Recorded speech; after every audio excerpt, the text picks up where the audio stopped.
tie up with Chennai, having studied here and worked here. So I hope she will relish some of the memories from that time. So over to you once the timer Yeah. starts. So thank you, Sitarama, Dr. Srikant, and Arista Network for this opportunity. And thanks to the panelists and Sitarama for a very interesting discussion. They have turned the bitter spot between lunch break and tea break for the speakers into more alert session. Uh, so hopefully, I'll be able to get what I wanted to talk about into at least some minds, right? Yeah. So Sudarshan was in his talk mentioning about the performance of Wi-Fi networks being mostly determined by unruly clients, right? So most of the non-performance that we derive from networks is about some clients hogging the network, some very slow clients hogging the networks, and some of them not compliant with the latest security mechanisms or whatever, right? So the talk today that I'm going to talk about is mostly about the client perspective of where we are with respect to Wi-Fi 7. It's more of a client-side story, and we'll see why client-side story matters, right? And because if it is security, definitely, we are all in wireless world. So the moment we put the signal on air, then we are exposing the network to risk because it is a wireless signal, right? So the why is security more important in the latest Wi-Fi 7 generation is that there are new mechanisms that are being mandated in Wi-Fi 7 rather than, from the previous generation, much more tighter security mechanisms. But what we see is that a lot of the intended security in networks is mostly broken by the weakest links. The clients not conforming to either the legacy clients or even the latest clients not conforming to the security mandates, right? So we'll see about, we have tested quite a few of these clients and we'll see the results of those tests in this talk. So we'll talk about what is Wi-Fi security. I mean, I'll just talk briefly about what are the different types of things or aspects in a network, in a Wi-Fi network specifically, that need to be protected. And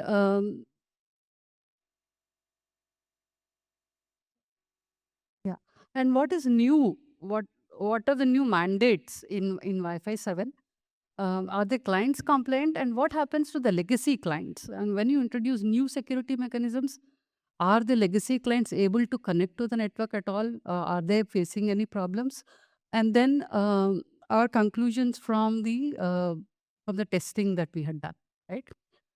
So there are multiple aspects in Wi-Fi that need to be secured. First, the most and foremost aspect is the authentication of the device or the user that is connecting to the network. So this is achieved by the AKM suites, which we call as authentication and key management.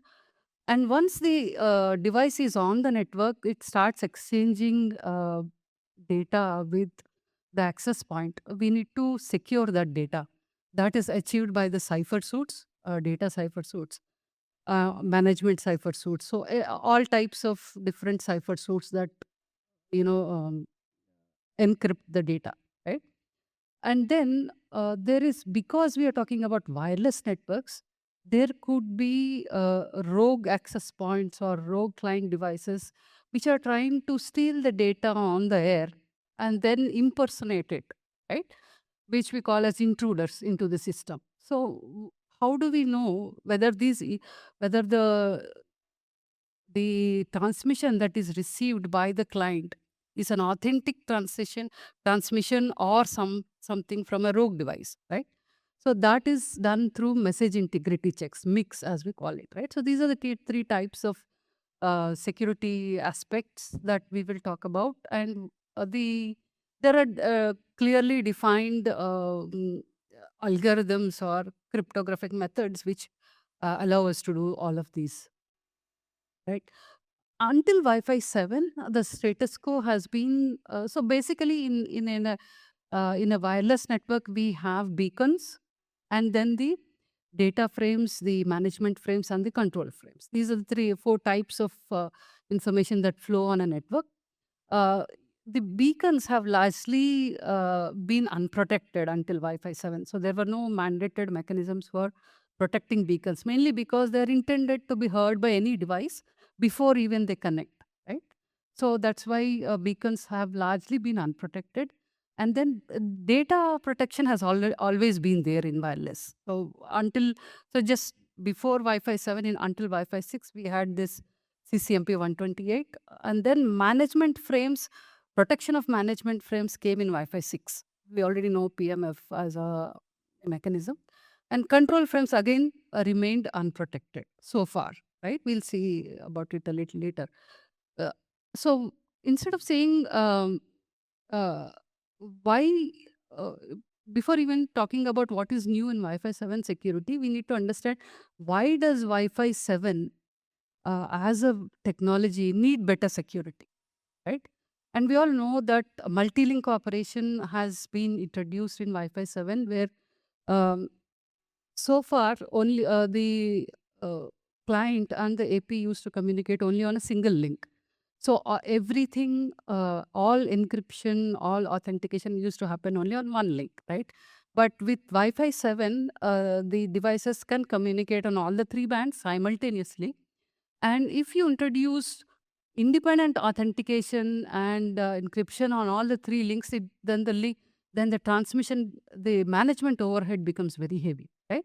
So what was introduced in Wi-Fi 7 is you still carry out authentication only on one link, but still use the keys across all the 3 links, so that there is no additional authentication overhead, right?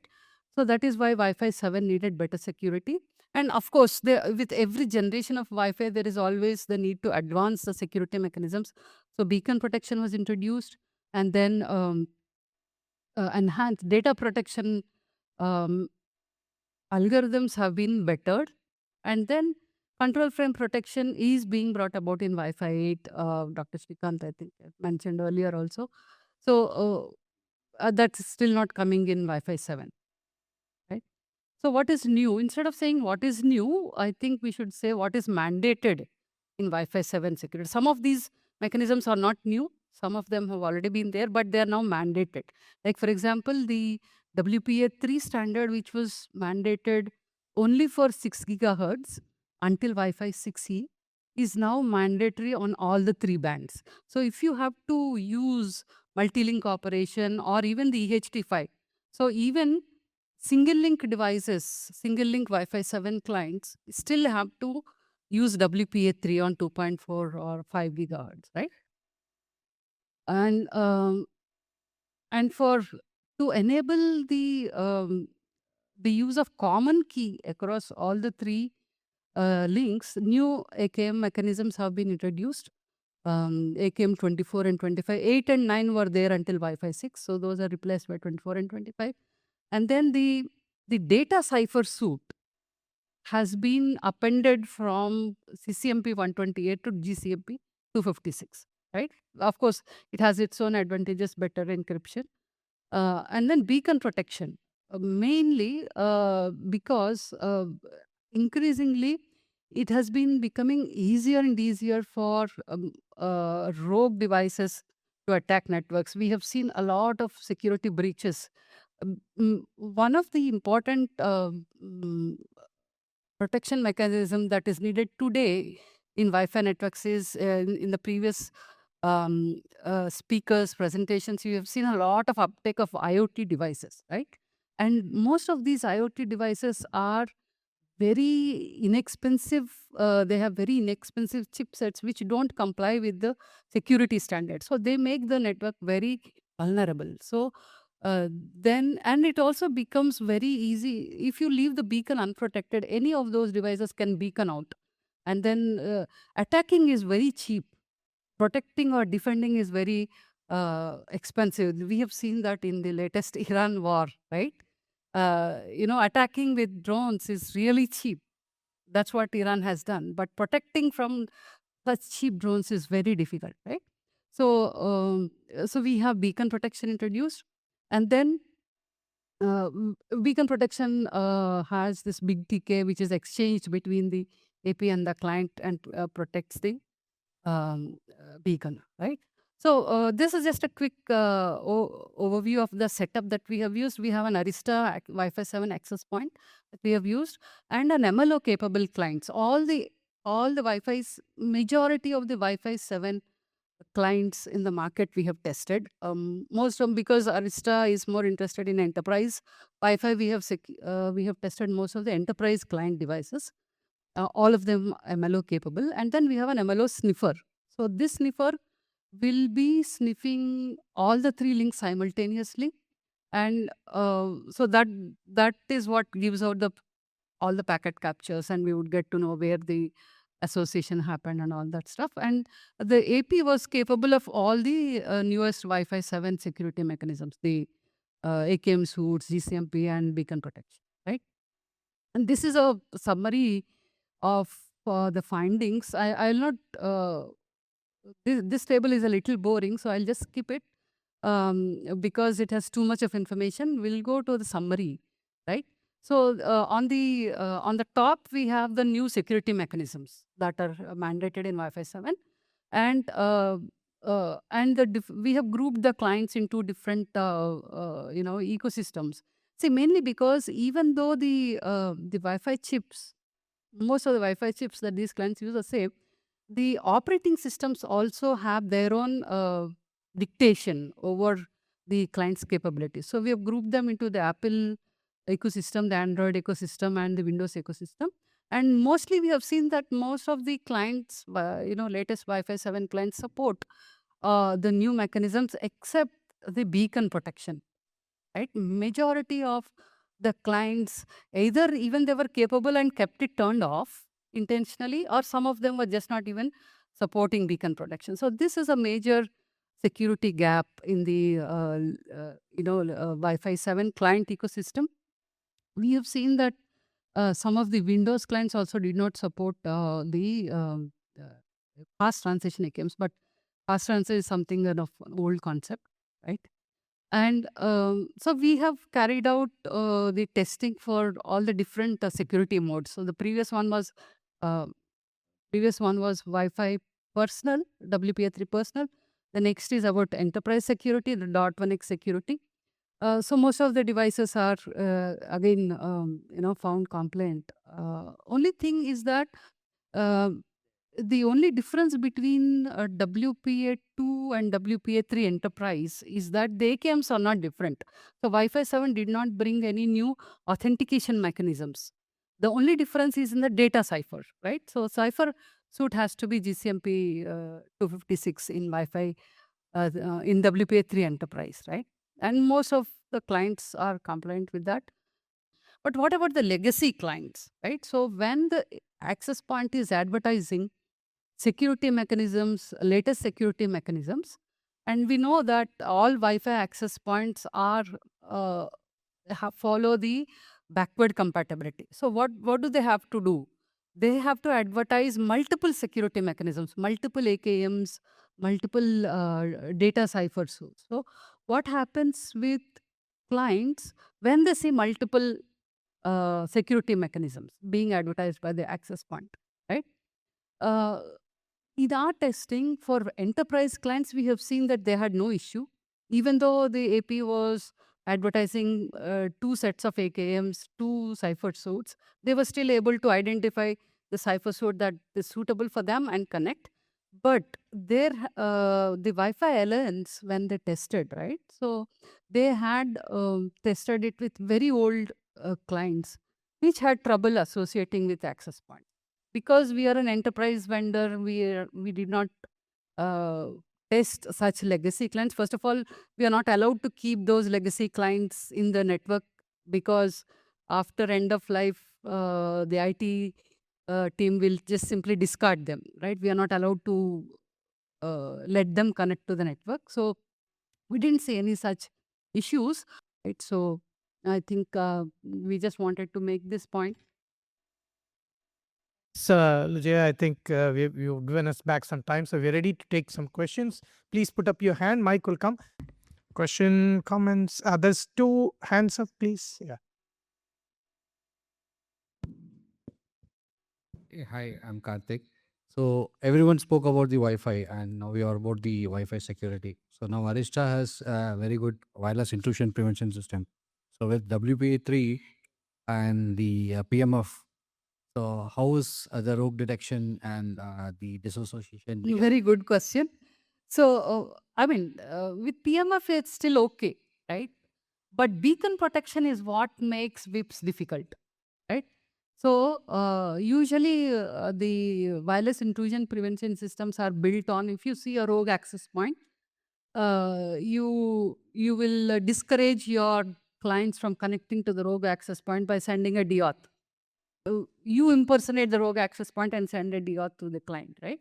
Now, if the rogue access point is using beacon protection, then you cannot impersonate its beacon, right? So that is a industry-wide problem that is still being worked upon now. There are no direct solutions yet in the market, but yes, we are still we're working on it. Follow up on the same question. For the Wi-Fi 7 and WPA3, let's say we have implemented in our enterprise. So the rogue management or the WIPS functionality still we want to enable it or just leave it? We still have VIPs enabled. I mean, we have a large customer base which still uses VIPs. So VIPs is, see, it's not just one type of attack that VIPs prevents, right? There are a large variety of problems, both client-side problems as well as access point side issues or attacks that VIPs protects us from. It still very much has a good role. Only thing is when beacon protection comes as a mainstream, then we need to upgrade our VIPs, capabilities to be able to, prevent rogue access points, rogue beacons. Yeah. So I'll ask one question because I don't see any hand. Do you see a similar problem to what we have faced at home where the enterprise access point supports WPA2 enterprise, WPA3 enterprise, WPA3 192-bit? Do you see an override coming there to solve some issues? Or maybe not because we don't have that diversity of devices in the enterprise ecosystem? Yeah. So in enterprise, we are mostly um, uh, see, the client ecosystem in enterprise is more or less uniform than what you see in a home environment, right? So usually we have defined set of ecosystems that we have classified, right? Windows, Apple, and the Android ecosystems, and mostly the devices are usually upgraded client devices. The upgrade cycle is um, much faster than in a home ecosystem, right? So of course, the security environment in enterprises is a little better than what we see in home environment, but still we still do have the damage to security breaches is more in enterprise. So yeah. Okay, thank you, Vijaya. Yeah. And